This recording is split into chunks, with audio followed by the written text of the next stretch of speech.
Did you know that something as private and natural as masturbation has the power to reveal hidden truths about your brain, emotions, and even your relationships? We're talking about a topic that's often whispered about, shrouded in myth and misunderstanding. But it's time to bring it into the light. What if I told you there's more to it than meets the eye? It's not just a physical act, it's a window into our psychology, our desires, and our vulnerabilities. Today, we're diving deep into the shocking psychology behind masturbation, its benefits, risks, and why it's still such a controversial topic. Stick around, you won't want to miss this. Okay everyone, let's start with the fundamentals. Masturbation is the self-stimulation of one's genitals for sexual pleasure. Plain and simple. It's a natural part of human sexuality, and guess what? It's incredibly common. We're talking about people of all ages, genders, and walks of life. Despite being so universal, why is it still so hush-hush? Why all the secrecy and shame? The answer is complex, rooted in cultural and societal norms that we'll unpack later. But here's the thing, my friends, masturbation is normal. It's time we start treating it that way. Understanding is the first step towards breaking down those barriers and having open, honest conversations about sexual health. It's time we ditch the misinformation and address the elephant in the room.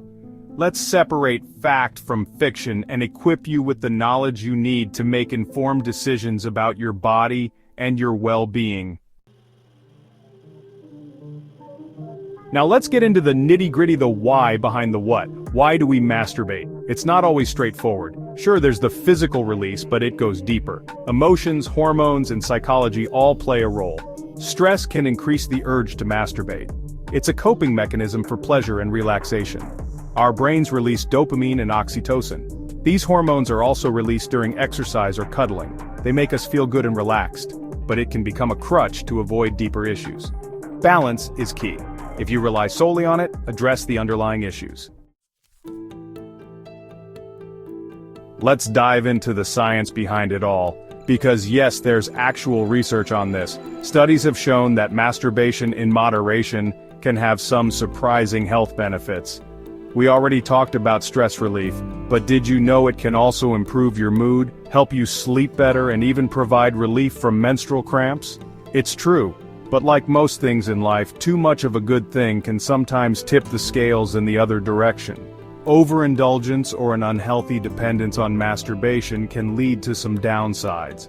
One common concern is the potential for reduced sensitivity during partnered sex.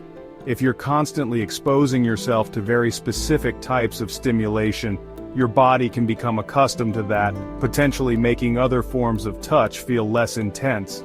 And then there are the psychological aspects. Excessive masturbation, especially when coupled with pornography use, can fuel feelings of guilt, shame, and anxiety. It can even lead to a vicious cycle of seeking more intense stimulation to achieve the same level of pleasure, potentially affecting your self-esteem and relationships. Chapter 4. The Taboo and Cultural Stigma. It's 2023, yet masturbation is still considered taboo in many cultures. Why is that? Well, a lot of it stems from historical and societal norms that have been passed down through generations. For centuries, masturbation was deemed immoral, sinful, and even harmful to one's health. We're talking about crazy myths like it causing blindness, hair loss, or even insanity. Thankfully, science has debunked these ridiculous claims, but the stigma persists. Religion has also played a significant role in shaping these negative perceptions. Many religious teachings view sexual activity as strictly reserved for procreation within the context of marriage. And let's not forget about the media. Movies, TV shows, and even advertisements often portray sex and sexuality in a very narrow and often unrealistic way, further perpetuating shame and discomfort around masturbation. It's time to challenge these outdated beliefs. By understanding the psychology behind these taboos, we can start to dismantle them and create a more open and accepting society where people feel comfortable exploring their sexuality without fear or shame. Chapter 5. The shocking part, addiction and its psychological impact. Here's where things get really interesting. Did you know that excessive masturbation or porn consumption can rewire your brain? It's true. Our brains are incredibly adaptable. They're constantly changing and forming new neural pathways based on our experiences. This is called neuroplasticity. Repeated activities that trigger dopamine release make your brain crave them more. This can lead to needing more intense stimulation for the same pleasure.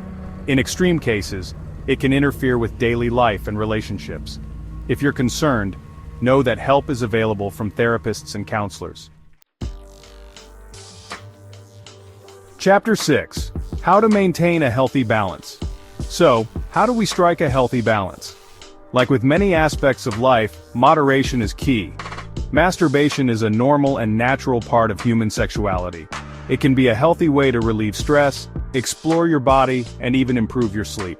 But it's important to be mindful of your habits and to pay attention to how masturbation makes you feel. If you find yourself feeling guilty, ashamed, or like you're losing control, it might be time to reevaluate your relationship with it. Communication is also key, especially if you're in a relationship. Talking openly and honestly with your partner about your needs and boundaries can strengthen your connection and prevent misunderstandings. And remember, if you're struggling with compulsive sexual behavior or feel like you need support, please reach out to a mental health professional. There's no shame in seeking help. In fact, it's a sign of strength and self-awareness. So, what are your thoughts on this? Did anything surprise you? Let's keep the conversation going in the comments below, but remember, this is a judgment-free zone. If you enjoyed this video, don't forget to like, share, and subscribe for more thought-provoking content. And hey, knowledge is power, right?